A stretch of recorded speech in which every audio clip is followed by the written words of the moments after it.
삼국지도 알고 즐기자. 20분만 투자하면 삼국지에서 유래한 고사성어 이야기로 20권 분량의 삼국지를 독파할 수 있다.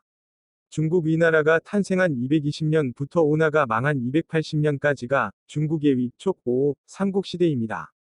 100년도 안 됩니다. 참고로 고구려, 백제, 신라로 상징되는 우리나라의 삼국시대는 기원전 1세기부터 통일신라 시대가 열리기 전인 7세기까지입니다.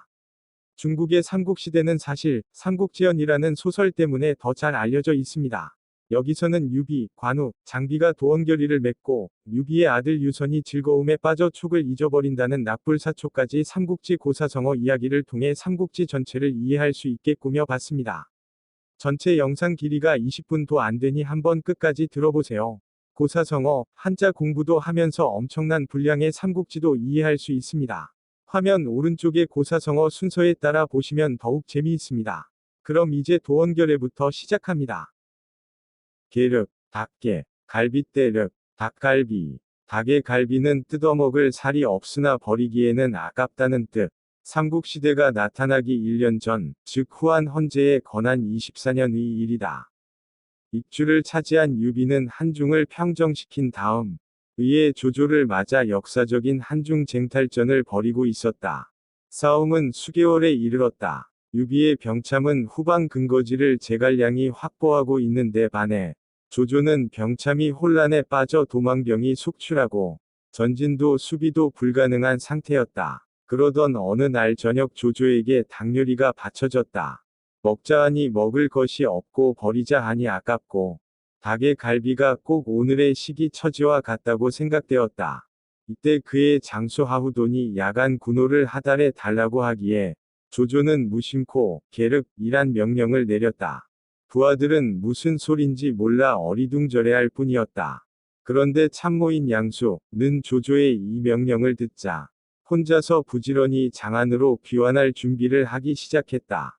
모두들 놀라 그 까닭을 묻자 양수는 이렇게 대답했다. 닭의 갈비뼈는 먹을 만한 데가 없다. 그렇다고 버리기도 아깝다. 한중을 이에 비유했으므로 왕께서는 귀환하기로 결정하신 것이다. 과연 조조는 위의 정군을 한중에서 철수시켰다. 그러나 유언비어를 퍼뜨렸다는 죄목으로 양수는 목이 달아나는 참수형에 처해졌다. 괄목상대, 비빌괄, 눈목, 서로 마주할 때, 상대의 학식이나 재주가 갑자기 몰라볼 정도로 진보한 것을 뜻한다. 삼국이 정립하여 격렬한 대립을 계속하고 있던 무렵, 오나라 손권의 부하로 여몽이라는 장수가 있었다. 아주 무식한 사람이었으나 전공을 세워 계속 승진하여 마침내 장군이 되었는데, 손권이 그에게 공부를 하도록 충고했다. 얼마 후 손권의 부하 중 가장 학식이 뛰어난 노숙이 여몽을 찾아갔다. 여몽과는 오랜 친구 사이였던 노숙은 이야기하는 사이에 여몽의 박식함에 깜짝 놀라고 말았다. 언제 그렇게 공부했는가? 이제 학식이 대단하니 이미 오이 시골 구석에 있던 여몽이 아니로군. 그러자 여몽은 이렇게 대꾸했다. 선비는 헤어진 지 사흘이 지나면 눈을 비비고 다시 대해야 할 정도로 달라져 있어야 하는 법이라네. 고육지책, 고육지계, 고기 육조사지, 대책책. 자신의 몸을 수단으로 문제를 해결하기 위해 내놓은 계략. 고기 육갈지, 새말개. 적을 속이기 위해 또는 어려운 사태에서 벗어나기 위해 자신의 괴로움을 무릅쓰고 꾸미는 계책. 오나라 손권과 유비가 연합하여 위나라 조조에 대항한 전투가 그 유명한 적벽대전이다. 당시 조조의 100만 대군을 접한 연합군 총사령관 주유는 오랜 고민 끝에 그 누구도 생각하지 못할 계책을 꾸민다. 그건 자신의 신복 부하인 황계란 장수를 이용하는 것이었다.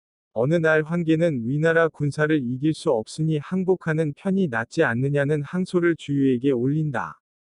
그러자 화가 난 주유는 황계를 즉시 잡아 곤장형에 처한다.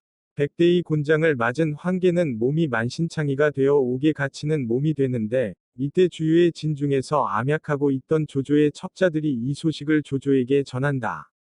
황계 또한 자신의 신복 부하를 시켜 항복 문서를 조조에게 전한다.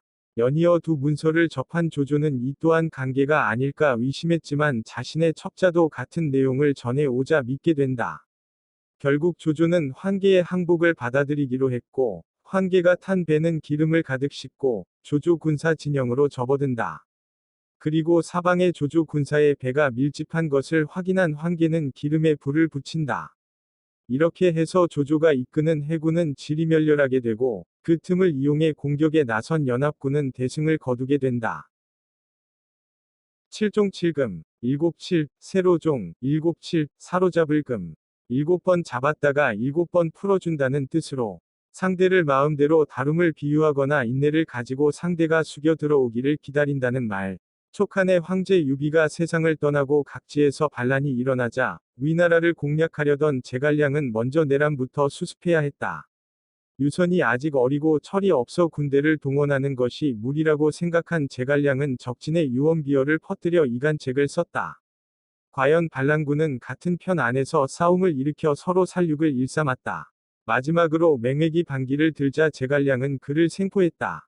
제갈량은 오랑캐의 마음을 사로잡고 나면 북벌도 한결 용이할 것이라 생각해 맹획을 풀어주었다.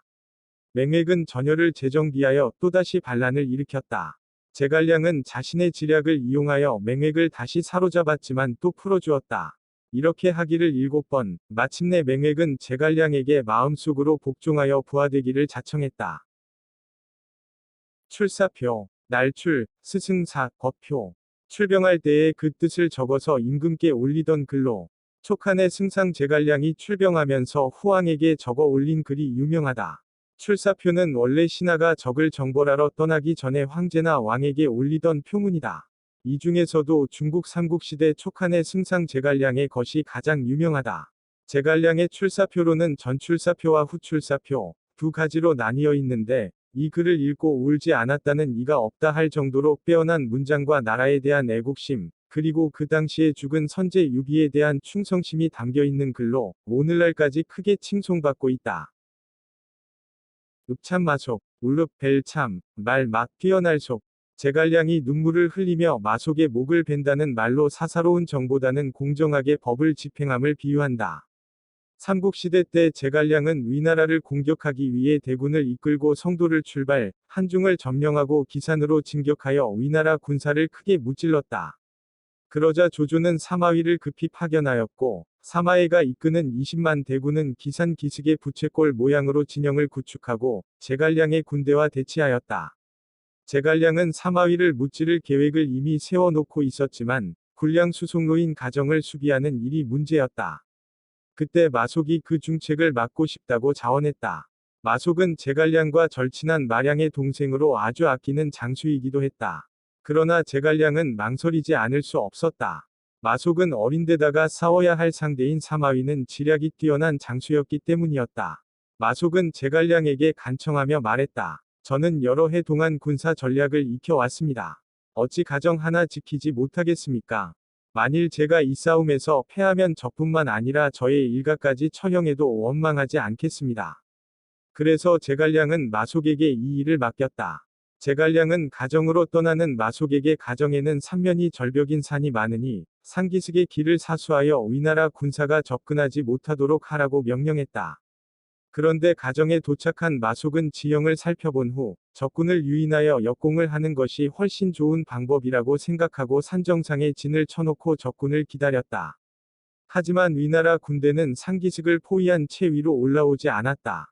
시간이 흐르자 마속의 군대는 식수와 식량 보급이 끊겨 공공한 처지에 놓이게 되었고 전 병력으로 포위망을 뚫고 빠져나오려다가 참패를 당하고 말았다. 이 때문에 제갈량은 정군을 한중으로 후퇴시켰고 마속에게 중책을 맡긴 것을 크게 후회하였다. 그는 군율을 어긴 마속을 처형하지 않을 수 없었다. 마속을 처형하는 날이 왔다. 이때 장화는 마속 같은 유능한 장수를 잃는 것은 나라의 손실이라며 처벌을 만류했지만 제갈량은 듣지 않았다. 제갈량은 울면서 이렇게 말했다. 마속은 훌륭한 장수다. 그러나 개인적인 정 때문에 군율을 어긴다면 마속이 지은 죄보다 더 큰 죄를 짓는 것이다. 아끼는 사람일수록 가차없이 처단하여 대위를 바로 잡아야 한다. 마속이 처형되는 날 촉군의 상하 모두 목 놓아 울었다고 한다. 그러나 그 누구도 제갈량이 무정하다고 탓하는 사람은 없었다고 전해진다. 그리고 제갈량은 상소를 올려 자신이 사람을 부당하게 써서 이러한 결과를 초래했다며 자신의 직위를 3등급 강등시켜 줄 것을 요청했다. 내조지공, 안내, 도울조, 달지, 공공. 안에서 돕는 공이 크다는 뜻으로 아내가 집안일을 잘 다스려 남편을 돕는 일을 말한다. 조조가 위나라의 왕이 된 후, 후계자를 장자인 조비로 정할 것인가 똑똑하고 문장이 뛰어난 조식으로 정할 것인가 고민하다가 장자인 조비를 황태자로 정했다. 조비가 즉위하여 부인인 견우를 패하고 곽씨를 황후로 삼으려고 하자 잔잠이라는 신하가 상소를 올렸다. 옛날 제왕이 천하를 잘 다스린 것은 재상과 같이 정사를 공식적으로 보좌한 사람이 있었을 뿐만 아니라 안에서 아내의 도움이 있었기 때문입니다. 그러나 조비는 그 말을 듣지 않고 곽씨를 황후로 삼았다. 낙불사촉, 즐길낙, 안일불, 생각사, 나라 이름 촉. 즐거움에 젖어 촉나라를 생각하지 않는다는 뜻으로 쾌락 또는 향락에 빠져 자신의 본분을 망각하는 어리석음을 비유하는 말. 삼국시대 말 촉나라의 황제 유비가 죽은 뒤 그의 아들 유선이 뒤를 이었다. 제갈량마저 세상을 떠나자 무능한 유선은 나라를 보존하지 못하였다. 위나라가 침략하자 스스로 손목을 묶고 성문을 열어 투항하였고 위나라 왕은 그를 안락공으로 봉하였다. 하루는 위나라의 대장군 사마소가 연회를 열어 유선을 초대하고는 촉나라의 음악을 연주하게 하였다. 유선을 수행한 촉나라 사람들은 모두 그 음악을 듣고 고향 생각에 마음이 애틋해졌으나 유선만은 전혀 슬픈 기색이 없이 연회를 즐기고 있었다. 사마소가 유선에게 촉나라가 그립지 않느냐고 묻자 유선은 이렇게 즐거우니 조금도 촉나라가 생각나지 않습니다. 라고 대답하였다.